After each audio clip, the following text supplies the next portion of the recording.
All right, let's talk about something huge, the global economy. I know, it sounds super complex, maybe even a little intimidating, but I promise by the end of this, you'll see exactly how it all connects, from your morning coffee all the way to the big international markets. So, let's dive right in. First up, a little question for you. Think about what you're wearing right now. The phone that's probably in your hand, or maybe the lunch you just had. What on earth could those three things possibly have in common? The answer? Well, they're all tiny pieces of one single, gigantic, interconnected global economy. I mean, think about it. That t-shirt you're wearing, the cotton might have been grown in India, designed in Italy, sewn together in Vietnam, and then shipped right to a store near you. It's already been on a world tour. So, how does this unbelievably complex system actually tick? We're going to do something kind of cool. We're going to build it from the ground up, starting with the absolute basics and then zooming out step by step to see the whole massive picture. Okay, part one. You got to start at the beginning, right?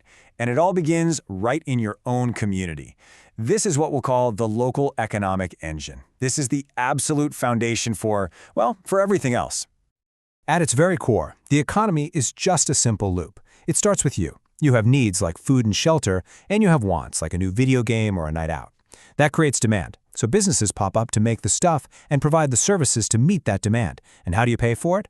Well, you work for one of those businesses. You earn an income, and then you spend it on, more goods and services. It's this constant cycle that is the absolute heartbeat of any economy. Now, you can't just have an engine running wild, right? It needs some rules, some maintenance to keep it running smoothly. So let's zoom out a little bit and look at how this all gets managed on a national level. And this is where the government steps in. They collect taxes from people and businesses, and then they spend that money on things we all use: roads, schools, national defense, you name it. They also create the rule book, regulations to make sure businesses play fair and products are safe. The whole goal is to keep that economic engine growing steadily, without it either overheating into a crisis or sputtering to a halt. Of course, you can't talk about a national economy without talking about its circulatory system, the financial system. And this is way more than just your local bank. It's this whole massive network that moves money around.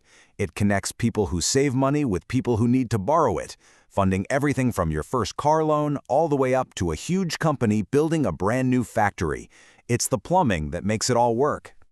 Okay, so we've got our local engine and we've got the national rulebook keeping it running. But here's the thing. In the modern world, no country is really an island. The next logical step is for these national economies to start connecting with each other.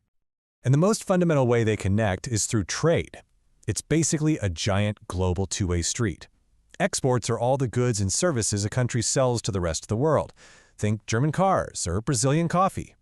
Imports, on the other hand, are everything a country buys from the rest of the world, like electronics from South Korea or oil from the Middle East. But there's a catch. If an American company wants to buy something from Japan, they can't just pay in dollars. They have to exchange their dollars for Japanese yen. And the value of those currencies, the exchange rate, is always shifting, every single day. That means a product you import could be cheaper one week and way more expensive the next, all because of these tiny fluctuations. To really see how tangled this web is, just look at the journey of a smartphone. It's incredible. The rare minerals might be mined in Africa, the high-tech processors made in Taiwan, the software designed in California, and the whole thing is finally assembled in China, all before it ever lands in your hand. That right there is the global supply chain in action.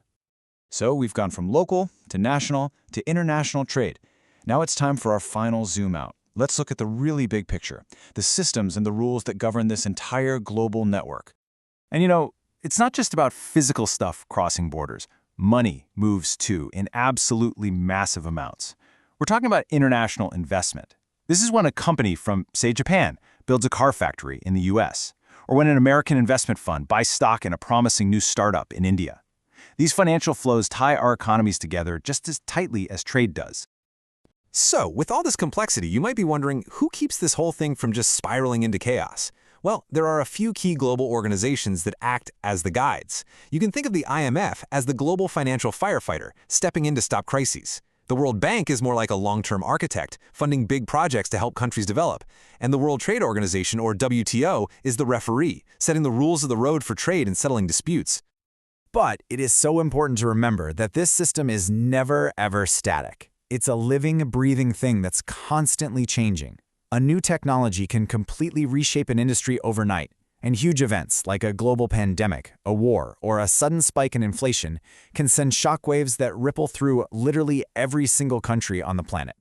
So after this whole journey, from a simple purchase in your town all the way up to these giant global institutions, what's the one thing you should really take away from all this? It's simple. Everything is interconnected. A decision made by a banker in another country could actually affect the interest rate on your car loan. A drought halfway across the world can literally change the price of the food in your grocery store. And that really leaves us with one last, powerful question to think about. In a system that is this tightly woven together, where pulling on a single thread in one place can make things move thousands of miles away, what does one seemingly small change really mean for all of us? It's definitely something to think about the next time you pick up your phone. Thanks so much for joining me.